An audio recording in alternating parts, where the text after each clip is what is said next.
எல்லாருக்கும் வணக்கம். நேற்று உலக சந்தையில தங்கம் மற்றும் வெள்ளி விலையில கடும் சரிவு நடந்திருக்கு. தங்கம் 10%, வெள்ளி கிட்டத்தட்ட 30% வரைக்கும் ஒரே நாள்ல வீழ்ச்சி அடைஞ்சிருக்கு. இதுக்கான காரணங்கள் என்ன? இந்திய பங்கு சந்தையில கடந்த ஆண்டு லிஸ்ட் ஆன சில பங்குகள் அவங்களோட ஐபிஓ பிரைஸை விட குறைஞ்ச விலையில ட்ரேட் ஆயிட்டு இருக்காங்க. அது எல்லாத்த பத்தி தான் இந்த வீடியோல நாம டீடைலா பார்க்க போறோம். நேத்து அமெரிக்கன் மார்க்கெட் 1.25% கிட்ட நெகட்டிவ்ல க்ளோஸ் ஆயிருக்கு. இதுக்கான காரணம் என்ன அப்படின்னா, இந்த புது ஃபெட் கவர்னரா கெவின் வார்ஷை ட்ரம்ப் நாமினேட் பண்ணியிருந்தாரு. ஸோ அதோட ரியாக்ஷன் தான் மார்க்கெட்ல நேத்து நடந்தது. அது மட்டும் இல்லாம இன்டர்நேஷனல் மார்க்கெட்ல கோல்டு ஒரே நாள்ல 10% கிட்ட கரெக்ட் ஆகி $4739 per ounce வரைக்கும் போச்சு. பட் ஆனா அங்க இருந்து கொஞ்சம் ரிகவரி ஆகி $4893 per ounce அப்படிங்கிற லெவல க்ளோஸ் பண்ணியிருக்கு. ஒரே நாள்ல 8.25% கோல்டு கரெக்ட் ஆயிருக்கு. சில்வர் பார்த்தோம் அப்படின்னா ஒரே நாள்ல 32% வரைக்கும் ஃபால் ஆயிருக்கு. ஹிஸ்டரியே இந்த மாதிரி நடந்தது இல்ல. நேத்து ஒரே நாள்ல இந்த மாதிரி ஒரு ஃபால் நடந்திருக்கு. அங்கேயும் கொஞ்சம் ரிகவரி நடந்து $85 per ounce அப்படிங்கிற லெவல்ல செட்டில் ஆயிருக்காங்க. இதோட ரிஃப்ளெக்ஷன் இன்னைக்கு டொமஸ்டிக் மார்க்கெட்லயும் இருந்தது. கிராமுக்கு $950 கோல்டு கரெக்ட் ஆயிருக்கு. 22 கேரட் 14,900 அப்படிங்கிற ரேஞ்சில சேல் பண்ணிருக்காங்க. கோல்டோட ஃபால் இன்னும் எந்த லெவல்ல இருக்கும் அப்படிங்கிறதுக்கு டெக்னிக்கலா என்ன இண்டிகேட்டர் இருக்கு அப்படின்னு பார்த்தோம்னா, இந்த 4,850 அப்படிங்கிறதே ஒரு நல்ல சப்போர்ட் தான். இந்த சப்போர்ட்டை பிரேக் பண்ணுச்சு அப்படின்னா $4,500 அப்படிங்கிறது இன்னொரு இம்பார்ட்டன்ட் சப்போர்ட். ஸோ அது வரைக்கும் விழுறதுக்கான சான்ஸ் கோல்ட்ல இருக்கு.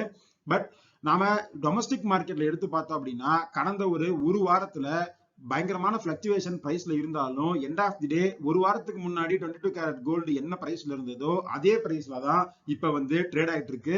இந்த அளவுக்கு கரெக்ஷன் வந்ததுக்கான காரணம் அப்படிங்கிறது நம்ம முன்னாடியே பார்த்த மாதிரி அந்த கெவின் வாஷோட அப்பாயின்மெண்ட் தான். அது மட்டும் இல்லாம நேத்து அமெரிக்கால டிசம்பர் மாச இன்ஃபிளேஷன் டேட்டா வந்திருந்தது. அது எல்லாரும் எதிர்பார்த்ததை விட அதிகமா இருந்தது.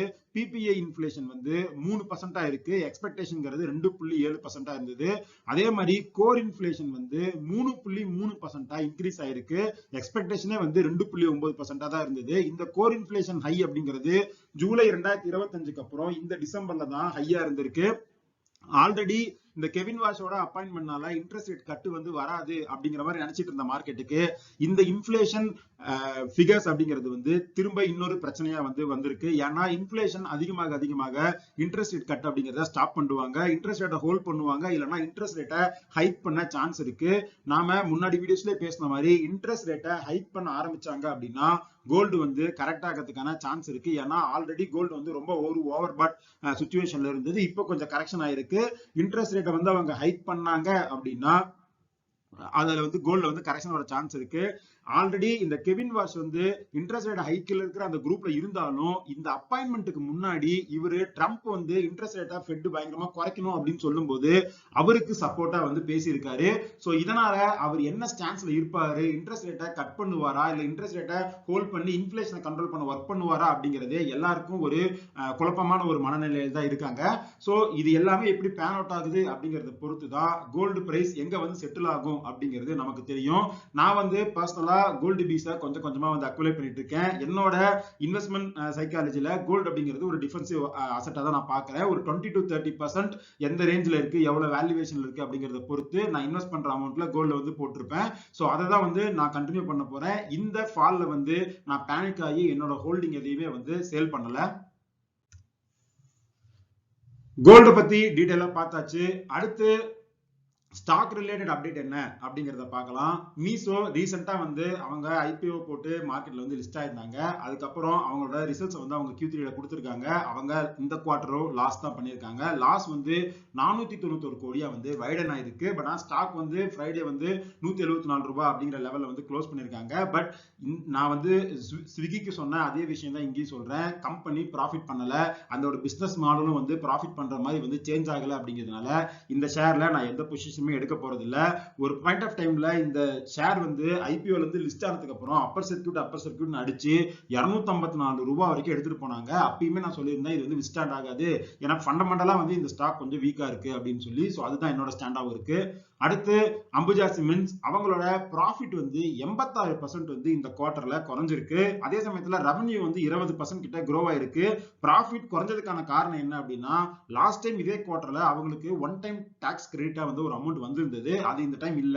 அது மட்டும் இல்லாம அவங்களோட எக்ஸ்பென்சஸ் வந்து இயர் ஆன் இயர் 21% வந்து இன்க்ரீஸ் ஆயிருக்கு. அதுலயும் குறிப்பா பவர் அண்ட் ஃபியூல் காஸ்ட் வந்து 26% இன்க்ரீஸ் ஆனதுனால அம்புஜா சிமெண்ட்ஸோட ப்ராஃபிட் வந்து டவுன் ஆயிருக்கு. மார்க்கெட்ல ஷேரையுமே 4.5% மேல வந்து அடிச்சிருக்காங்க. அடுத்து பஜாஜ் ஆட்டோ, அவங்களோட Q3 ப்ராஃபிட் வந்து சூப்பரா இருந்திருக்கு. 25% வந்து ப்ராஃபிட் இன்க்ரீஸ் ஆயிருக்கு. டொமஸ்டிக்காவும் அவங்க மார்க்கெட் வந்து growth ஆயிருக்கு. எக்ஸ்போர்ட்ஸ்லயும் வந்து அவங்க சூப்பரா பெர்ஃபார்ம் பண்ணிருக்காங்க. ஷேர் வந்து 9500 அப்படி ரேஞ்சில இருக்கு. பட் ஆனா இது வந்து PE கொஞ்சம் காஸ்ட்லியான ஸ்டாக்கா பாக்குறேன். சோ இந்த ஸ்டாக்கை இப்போதைக்கு நான் வந்து கன்சிடர் பண்ண மாட்டேன். அடுத்து பேங்க் ஆஃப் பரோடா, அவங்களோட Q3 ரிசல்ட்ஸ் கொடுத்திருந்தாங்க. ஷேரோட ப்ராஃபிட் அப்படிங்கிறது 4.5% இன்க்ரீஸ் ஆகி 5055 கோடியா இருக்கு. அதே சமயத்துல நெட் இன்ட்ரெஸ்ட் மார்ஜின் வந்து 2.79 குறைஞ்சிருக்கு. சோ இது வந்து ஒரு நெகட்டிவா வந்து பார்க்கப்படுது. ஷேர் வந்து 1% கிட்ட மார்க்கெட்ல டவுன் ஆயிருந்தது. அடுத்து ஐடிசில ஒரு அப்டேட் இருக்கு. ஐடிசி அவங்களோட அந்த பேக்கேஜ் ஃபுட் செக்மெண்ட்டை வந்து வளர்க்கறதுக்கு ஹெவியா ஒர்க் பண்ணிட்டு இருக்காங்க. இப்போ அந்த கம்பெனியோட அந்த செக்மெண்டோட சிஇஓ என்ன சொல்லியிருக்காரு அப்படின்னா, நாங்க புதுசா நிறைய வந்து பிரீமியம் அப்புறம் ஃப்ரெஷ்னஸ் ஃபோக்கஸ்டு பேக்கேஜ் ஃபுட்ஸ் வந்து லான்ச் பண்ண போறோம் அப்படிங்கிற மாதிரி வந்து சொல்லியிருக்காங்க. இந்த ஐடிசியோட Q3 ரிசல்ட்ஸ்லயே அவங்களோட FMCG பிசினஸ் அப்படிங்கிறது நல்லாவே growth ஆயிருந்தது. ஸோ அதுல அவங்களோட ஃபோக்கஸை வந்து அவங்க திரும்ப பண்ணிட்டே இருக்காங்க அப்படிங்கிறது தான் இந்த அப்டேட் வந்து நமக்கு சொல்லுது. அடுத்து நெஸ்லே, அவங்களோட Q3 ரிசல்ட்ஸ் வந்து கொடுத்திருந்தாங்க. ப்ராஃபிட் இந்த குவார்டர்ல சூப்பரா இன்க்ரீஸ் ஆயிருக்கு. 45% வந்து இன்க்ரீஸ் ஆயிருக்கு. ஸோ இதனால மார்க்கெட்ல ஷேருமே வந்து 3.5% மேல வந்து ரைஸ் ஆயிருக்கு. பட் இதுவுமே ரொம்ப காஸ்ட்லியா இருக்கிற ஒரு ஷேரா தான் பாக்குறேன். ஸோ வேல்யூவேஷன் அடிப்படையில் இந்த ஷேர்ல இப்போதைக்கு நான் வந்து எந்த பொசிஷனும் ஆட் பண்ண மாட்டேன். அடுத்து நான் இந்த வீடியோட ஸ்டார்டிங்லேயே சொன்ன மாதிரி நம்ம மார்க்கெட்ல போன வருஷம் லிஸ்ட் ஆகி இப்போ அவங்க லிஸ்ட் ஆன பிரைஸ்ல இருந்து கம்மியான பிரைஸ்ல ட்ரேட் ஆயிட்டு இருக்கிற ஒரு 3 ஷேரை பத்தி தான் நாம டீடைலா பார்க்க போறோம். இதுல ஸ்பெஷாலிட்டி என்ன அப்படின்னா, இது மூணுமே பினான்சியல் பேக்ரவுண்ட்ல இருக்கிற ஒரு NBFC ரிலேட்டட் ஸ்டாக்ஸ் தான். ஒன்னு பஜாஜ் ஹவுசிங் பினான்ஸ். இந்த பஜாஜ் ஹவுசிங் பினான்ஸ் IPO பிரைஸா வந்து அவங்க 70 ரூபாய் வந்து போட்டிருந்தாங்க. ஆனா மார்க்கெட்ல லிஸ்ட் ஆகும்போது 150 ரூபாய் வந்து லிஸ்ட் ஆச்சு. அங்க இருந்து மேல ஏத்தி 180 ரூபாய் வரைக்கும் கொண்டு போனாங்க. பட் அங்க இருந்து ரிசல்ட் வர வர கரெக்ஷன்ங்கிறது ரொம்ப ஹெவியா நடந்திருக்கு. 180 ரூபாய் கிட்ட இருந்த ஹை அப்படிங்கிறது இப்போ 50% கிட்ட ஃபால் ஆகி 90 ரூபாய் அப்படிங்கிற ரேஞ்சில் இருக்கு. சரி, ஓகே, இவ்வளவு குறைஞ்சிருக்கு, 90 ரூபாயில நான் இந்த ஸ்டாக் வந்து கன்சிடர் பண்ணுவேனா அப்படின்னா, ஃபண்டமெண்டல்ஸ் போய் எடுத்து பார்த்தோம் அப்படின்னா இதோட PE ரேஷியோ அப்படிங்கிறது 32 இருக்கு. அது மட்டும் இல்லாம இந்த மாதிரியான பினான்சியல் ஆர்கனைசேஷன்ஸ்க்கு புக் வேல்யூ அப்படிங்கிறது ரொம்ப முக்கியம். இவங்களோட புக் வேல்யூ பெருசா வந்து ஒரு வருஷத்துல ஏறவே இல்லை. அதே 25 ரூபாய் அப்படிங்கிற ரேஞ்சில் இருக்கு. ஸோ பிரைஸ் டு புக் பார்த்தோம் அப்படின்னா 3 டைம்ஸ்க்கு மேல இருக்கு. ஸோ அதனால இப்பயுமே இது வந்து கொஞ்சம் ஓவர் வேல்யூடா இருக்கு அப்படிங்கிறதா என்னோட ஒரு ஒப்பீனியனா இருக்கு. அவங்க IPOல பிக்ஸ் பண்ண அந்த 70 ரூபாய் ரேஞ்சுக்குள்ள 70-75 ரேஞ்சுக்குள்ள வந்துச்சு அப்படின்னா இந்த ஷேரை லாங் டேர்முக்கு நான் கன்சிடர் பண்ணுவேன். பட் ஆனா இப்போதைக்கு இந்த ஷேரை நான் வெறும் வாட்ச் லிஸ்ட்ல மட்டும் தான் வச்சிருக்கேன். அடுத்து டாடா கேபிட்டல், இவங்க IPO போடும்போதே இந்த டாடா கேபிட்டல் IPO ரிவ்யூ பண்ணி நம்ம சேனல்ல ஒரு வீடியோ போட்டிருப்போம். அதுலயே நான் சொல்லியிருப்பேன் இவங்க IPOல பிக்ஸ் பண்ண பிரைஸே வந்து கொஞ்சம் ஹையர் வேல்யூவேஷன்ல இருக்கு அப்படின்னு. அவங்க IPO பிரைஸா வந்து 326 ரூபாய் வந்து பிக்ஸ் பண்ணிருந்தாங்க. லிஸ்ட் ஆனது 330 ரூபாய் வந்து லிஸ்ட் ஆச்சு. அங்க இருந்து ஒரு வருஷமா பெருசா எங்கேயுமே பிரைஸ் போகல. 342 ரூபாய் அப்படிங்கிற ரேஞ்சில் இருக்கு. ஆனா இப்பயுமே நான் பஜாஜ் பினான்ஸ் சொன்னதே தான், 101 ரூபாய் புக் வேல்யூ. அதோட கம்பேர் பண்ணும்போது இந்த ஷேருமே 3.36 டைம்ஸ் வந்து புக் வேல்யூவா இருக்கு. சோ இதுவுமே ஒரு ஓவர் வேல்யூட் ஸ்டாக்கா தான் நான் பாக்குறேன். சோ 3 புக் வேல்யூக்கு கீழே 2.5 புக் வேல்யூ கிட்ட வரும்போது தான் வந்து இந்த ஷேர்ல ஒரு ஆப்பர்ச்சுனிட்டி வரும் அப்படிங்கறத என்னோட கருத்தா இருக்கு. அடுத்து HDB ஃபினான்ஷியல் சர்வீசஸ், இந்த ஷேரும் வந்து IPO வரும்போது 740 ரூபாய் அப்படிங்கிற ரேஞ்சில் வந்து அவங்க IPO சொல்லியிருந்தாங்க. இப்போ இந்த ஷேர் வந்து IPOக்கும் கீழே வந்து ட்ரேட் ஆயிட்டு இருக்கு. லிஸ்ட் ஆனது 835 ரூபாய் லிஸ்ட் ஆச்சு.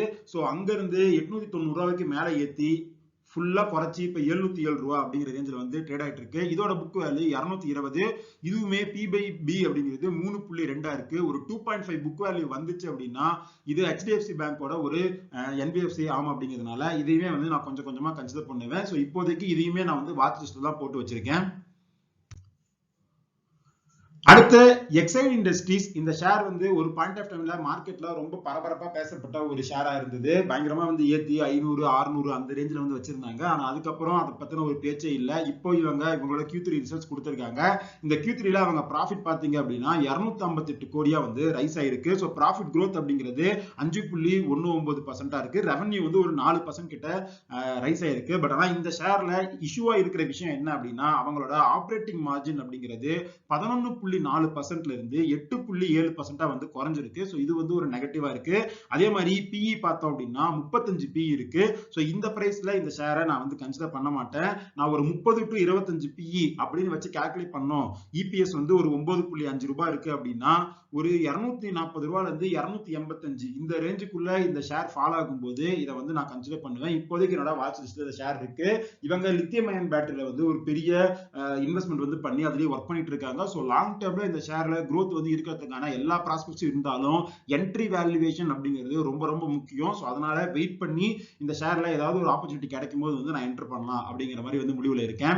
அடுத்து அமெரிக்கா ரிலேட்டட் இன்ஃப்ளேஷன் டேட்டா எல்லாமே நம்ம பார்த்தோம். இப்போ இந்தியா ரிலேட்டடா எக்கனாமிக்கலா என்னென்ன டீடைல்ஸ் வந்திருக்கு அப்படிங்கறத பார்க்கலாம். ஃபர்ஸ்ட் ரூபா 91.99 அப்படிங்கிற ரேஞ்சில வந்து டாலருக்கு எகென்ஸ்டா இருக்கு. சோ 92 பிரேக் பண்ணிடும். எனக்கு தெரிஞ்சு இன்னொரு 2-3 மாசத்துல வந்து 95 பிரேக் பண்ணவே சான்ஸ் இருக்கு. ஏன்னா புது ஃபெட் கவர்னர் வருவாரு அப்படிங்கிற அந்த நம்பிக்கையில டாலர் வந்து கெயின் ஆயிட்டே இருக்கு. டாலர் வந்து உலகத்துல இருக்க எல்லா மார்க்கெட்டுக்கும் எகெயின்ஸ்டா வந்து ஃபால் ஆயிட்டு இருந்தப்பயே வந்து நாம டாலருக்கு எகென்ஸ்டா ஃபால் ஆயிட்டு தான் இருந்தோம். ஸோ டாலர் வந்து ஸ்ட்ரென்தன் ஆகும்போது அது ரூபாவோட ஃபாலை வந்து இன்னும் வந்து இன்டென்சிஃபை பண்ணும் அப்படிங்கிறது தான் என்னோட ஒப்பீனியனா இருக்கு. அடுத்து நம்ம நேற்று வீடியோலயே இந்தியாவோட அந்த கன்சியூமர் பிரைஸ் இன்ஃபிளேஷன் இண்டெக்ஸை வந்து சேஞ்ச் பண்றாங்க அப்படிங்கிற மாதிரி சொல்லியிருந்தோம். ஸோ அந்த சீரியஸா அவங்க சேஞ்ச் பண்றதுனால இன்ஃபிளேஷன் ஃபிகர்ஸ் வந்து அதிகமா வரதுக்கு சான்ஸ் இருக்கு அப்படிங்கிற மாதிரி சொல்லியிருக்காங்க. ஸோ RBI ஃபெட் வந்து ரேட் கட் பண்றதை ஸ்டாப் பண்ணி ஹைக் பண்ணாங்க அப்படின்னா இங்கேயுமே அவங்களால ரேட் கட் பண்ண முடியாது. அது மட்டும் இல்லாம இந்த மாதிரி இன்ஃபிளேஷன் டேட்டா ஹையா வந்துச்சு அப்படின்னா RBI அடுத்தடுத்த மீட்டிங்ஸ்ல ரேட் கட் பண்றது அப்படிங்கிறது குறையும் அப்படிங்கிறது தான் இதுல இருந்து நாம புரிஞ்சுக்க வேண்டிய விஷயம். அடுத்து இந்தியாவோட ஃபாரெக்ஸ்ல வந்து ஒரு பாசிட்டிவ் அப்டேட் இருக்கு. அவங்களோட ஃபாரெக்ஸ் அந்த கிட்டி வந்து 709.4 பில்லியன் டாலரா வந்து இன்க்ரீஸ் ஆயிருக்கு. அதுக்கான காரணம் என்ன அப்படின்னா கடந்த இந்த ஒரு 10 நாள்ல கோல்டோட பிரைஸ்ல ஒரு பெரிய ரேலி நடந்தது. இதனால அவங்க கிட்ட இருக்க அந்த கோல்டு ரிசர்வ்ஸோட வேல்யூ அப்படிங்கிறது இன்க்ரீஸ் ஆயிருக்கு. அடுத்து எலரா கேபிட்டல் வந்து இன்ட்ரெஸ்டிங்கா ஒரு ஃபைண்டிங் வந்து ரிப்போர்ட் பண்ணிருக்காங்க. அதுல அவங்க என்ன சொல்லிருக்காங்க அப்படின்னா FIIs மார்க்கெட்ல சேல் பண்றாங்க அப்படிங்கிற நியூஸ் வந்து அடிக்கடி வந்துட்டே இருக்கு. பட் ஆனா நாம கூர்ந்து கவனிச்சு பார்த்தா மிட் அண்ட் ஸ்மால் கேப் ஸ்பேஸ்ல வந்து அவங்களோட ஹோல்டிங்ஸ் வந்து ரைஸ் தான் ஆயிருக்கு அப்படிங்கிற மாதிரி சொல்லியிருக்காங்க. டிசம்பர் 2024ல மிட் கேப்ல 15.7% ஹோல்டிங் வச்சிருந்த FIIs வந்து இப்போ 16.4% வந்து ஹோல்டிங் வச்சிருக்காங்க. ஸ்மால் கேப்ல 14.1% இருந்தது, ஸ்லைட்டா இன்க்ரீஸ் ஆகி 14.2% வந்து இன்க்ரீஸ் ஆயிருக்கு அப்படின்னு சொல்லியிருக்காங்க. சோ இதெல்லாம் தான் இன்னைக்கு நாம இந்த வீடியோல பார்த்த முக்கியமான பொருளாதாரம் மற்றும் முதலீடு சார்ந்த செய்திகள். நாளைக்கு மார்க்கெட் வந்து ஓபனா இருக்க போகுது, பட்ஜெட் வந்து வரப்போகுது. ஸோ பட்ஜெட்ல அனௌன்ஸ்மெண்ட் வர மார்க்கெட்ல ஒரு பிளக்சுவேஷன் இருக்க சான்ஸ் இருக்கு.